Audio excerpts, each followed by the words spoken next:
നമസ്കാരം. ഇത്രേ ആൾക്കാരോടാണ് നമസ്കാരം പറയുന്നത്. ഇതിൽ സാബു എസ് ചേട്ടൻ ഏതാന്ന് എനിക്കറിയില്ല. അറിയാമായിരുന്നുവെങ്കിൽ സാബു എസ് ചേട്ടനെ മാത്രമേ ഞാൻ ഇതിൽ കാണിക്കുള്ളായിരുന്നു. ബാക്കിയൊക്കെ കൂട്ടുകാരാ ആണോ? ആരാന്ന് എനിക്കറിയില്ല. ബാക്കിയുള്ളത് നിരപരാധികളാണോ അപരാധികളാണോ ഒന്നും എനിക്കറിയില്ല. ഏതായാലും സാബു ചേട്ടനുമായിട്ട് കൂട്ട് അങ്ങ് കുറച്ച് വിട്ടാൽ നിങ്ങൾക്ക് ഇത്തരത്തിലുള്ള മറുപടി വീഡിയോയിൽ നിന്നും സ്കിപ്പാവാം. അതായത് സാബു എനിക്കിട്ട ഒരു കമൻ്റാണ്. എനിക്കത് വായിച്ചിട്ട് ലേശം തെറിയെ പോലെ തോന്നുന്നു. സാബുവിൻ്റെ സംസ്കാരം പിന്നെ അക്ഷരസ്ഫുടത കുറച്ചില്ലാത്തതിൻ്റെ ഒരു ബുദ്ധിമുട്ടും കൂടി അതിൽ ഞാൻ കാണുന്നു. നാം ഇതെല്ലാം കാണുന്നു. അപ്പോൾ ഇതിനൊരു മറുപടി കൊടുക്കണമെന്ന് എനിക്ക് തോന്നി. ഇതിലിപ്പോൾ ഏതാ സാബു എന്ന് ഞാൻ വല്ല ജ്യോത്സ്യരെയും വിളിച്ച് രാശി നിരത്തി ഒക്കെ നോക്കേണ്ടി വരും. അതിനെക്കാട്ടി നല്ല നാട്ടുകാരെ നിങ്ങൾ പറയൂ, ഇതിലേതാ സാബു? എൻ്റെ പൊന്നാര ചേട്ടാ, ഈ പെൺകുട്ടികൾ അല്ല പെണ്ണുങ്ങൾ തള്ള തന്നെ കുടിക്കുള്ളൂ. ഈ തള്ളകൾ സോഷ്യൽ മീഡിയയിൽ എന്തെങ്കിലും ഒരു വീഡിയോ ഇടുമ്പോഴേക്കും വീട്ടിലെ ഭാര്യനെയും മക്കളെയും അമ്മയെയും വിളിക്കുന്ന തെറി അവിടെ കൊണ്ടുവച്ച് വിളിച്ചാൽ എന്നെപ്പോലുള്ള കുട്ടികൾ തള്ളച്ചിമാർ അതിന് പ്രതികരിക്കുക തന്നെ ചെയ്യും ചേട്ടാ. അതിപ്പോൾ സാബു ഇതിൽ ഏതാണ് എന്ന് അറിഞ്ഞിട്ടില്ലേലും പ്രതികരിക്കും.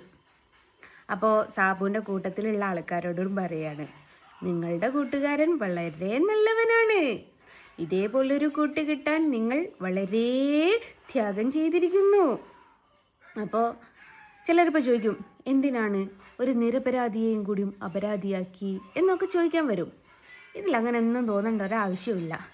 കാരണം ഈ സാബു എന്ന് പറയുന്ന ഡേഷ് മോനെ ഏതാന്നുള്ളത് അറിയില്ല. ആകെ ഇവൻ്റെ പ്രൊഫൈലിൽ ഈ ഒരു ഫോട്ടോ മാത്രമേ ഉള്ളൂ. ഈ ഒരു കമൻറ്റിന് മറുപടി കൊടുക്കാതിരിക്കാനും എനിക്ക് പറ്റുന്നില്ല. അപ്പം എന്താക്കണം? സാബുവിനെ നാട്ടുകാർ തന്നെ കണ്ടെത്തിയിട്ട് നമ്മളൊരു ഗെയിം കളിക്കാം. ഇതിലാരാ സാബു എന്ന് പറയുന്നവന് ഒരു സമ്മാനം.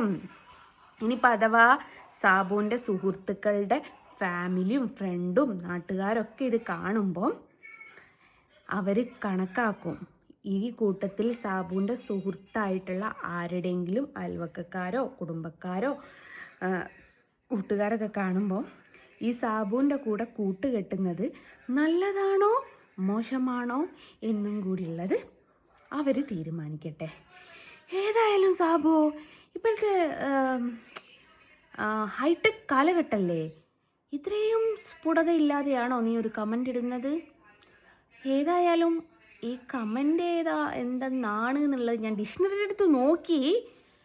പക്ഷെ കുറച്ചൊക്കെ എനിക്ക് മനസ്സിലായി സാബു. മനസ്സിലായപ്പാണ് നിനക്ക് മറുപടി തരണം എന്ന് എനിക്ക് തോന്നിയത്. അല്ലേ ഞാൻ നിനക്ക് മറുപടി തരുമോ? തരാതിരിക്കില്ലേ? പക്ഷെ ഇതിന് തരണം തോന്നി. സാബുവേ, നിൻ്റെ വീട്ടിലുണ്ടല്ലോ, എൻ്റെ വീട്ടിൽ സാരിത്തുമ്പത്ത് കിടന്നിങ്ങാനിങ്ങി കുരയ്ക്കും പോലെ സോഷ്യൽ മീഡിയയിൽ വന്നിട്ട് പെണ്ണുങ്ങളെടുത്ത് കുരച്ചാലേ കല്ലെടുത്ത് എറിയുന്നിപ്പോൾ മനസ്സിലായോ? നിനക്ക് പറ്റുന്ന പണി നിൻ്റെ ഭാര്യയുടെ സാരിത്തുമ്പിൽ കിടന്ന് ഊഞ്ഞാലാടാനെ നിന്നെ കൊണ്ട് പറ്റും. നീ അവിടെ കിടക്കുന്ന കുരയും കൊണ്ട് ഇങ്ങോട്ട് കുരച്ച് വന്നാൽ അല്ല അടിപൊളി ഒരു കല്ലെടുത്ത് കാൽ കെറിഞ്ഞ് കാലങ്ങ് പൊട്ടിച്ചാളും. ഇതിനം വേറെയാ, മജീദിൻ്റേതാ. അപ്പം കുറച്ച് സ്ട്രോങ് ആയിരിക്കും. പണ്ടേ എനിക്കൊരു അഹങ്കാരമുണ്ട്. സ്കൂളിൽ പഠിക്കുന്ന സമയത്തും എവിടെ പഠിക്കുന്ന സമയം എൻ്റെ ലാസ്റ്റ് വാക്കതാ, തന്തം മജീദിനുണ്ടായതാണെങ്കിൽ എന്ന് പറഞ്ഞിട്ട്. അതുകൊണ്ട് മജീദിൻ്റെ മോളാ മോനെ. നീയൊക്കെ വിചാരിക്കും എന്തും വിളിച്ച് പറഞ്ഞിട്ട് അങ്ങ് പോകാന്ന്. പക്ഷെ അങ്ങനെയല്ല. റബ്ബർ പന്ത് കൊണ്ട് എറിഞ്ഞതിൻ്റെ മാതിരിയാ. എറിഞ്ഞ ഉടനെ തിരിച്ച് ദേ നിങ്ങളെ ചുറ്റിലും ഇങ്ങനെ വന്ന് നിൽക്കും. നീട്ട കമൻറ്റ് പോലെ. എന്നാത്തിൻ്റെ കേടാ സാബു നിനക്കൊക്കെ? ഞാനൊന്ന് ചോദിച്ചോട്ടെ നിങ്ങളോടൊക്കെ. നിങ്ങളുടെ വീട്ടിലേക്ക് ചേച്ചി ചേട്ടാ അല്പം അരി തരൂ എന്ന് പറഞ്ഞിട്ട് ഞാൻ വരുന്നുണ്ടോ? വേണ്ട ചേട്ടാ ചേച്ചി എന്നെ നിങ്ങളുടെ വീട്ടിലെ റേഷൻ കാർഡ് ചേർത്തുവോ എന്ന് ചോദിച്ച് ഞാൻ വരുന്നുണ്ടോ? ഇല്ലല്ലോ. പിന്നെ നിങ്ങൾക്ക് എന്നാത്തിൻ്റെ പിള്ളേരെ? നിങ്ങൾ എന്തിനിങ്ങനെ എന്നതാടേ ഇതൊക്കെ? അതുകൊണ്ട് സാബുവിനുള്ള മറുപടിയായി എനിക്ക് സാബു എന്ന് പറയുന്ന സമയത്ത് ഓർമ്മ ആവുന്നത് എന്താണെന്നറിയോ? പണ്ടലക്കുന്ന സമയത്ത് കബനിയുടെ സാബുവിനായിരുന്നു തേക്കുക. സാബു എന്ന് പറയുമ്പോൾ എനിക്കതാ ഓർമ്മ വന്ന് ഒരു റെഡ് കളറ്.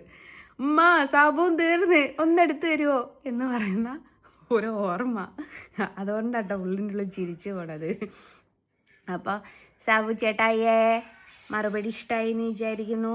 ഇഷ്ടമായെങ്കിൽ ഇതിൻ്റെ താഴെ സാബും കൂട്ടക്കാരും വന്നിട്ട് കമൻ്റ് ഇടണം. സാബു മാത്രമല്ലല്ലോ, ഇതിൽ സാബും കൂട്ടക്കാരും ഉണ്ടല്ലോ. അപ്പം ഇതിലേതാ സാബു എന്നുള്ളത് നാട്ടുകാരെ നിങ്ങൾ വേടെ കണ്ടുപിടിക്കുക. അപ്പം ഇത്തരത്തിലുള്ള കമൻറ്റുകൾ ഇനിയും ഞാൻ പ്രതികരിക്കും.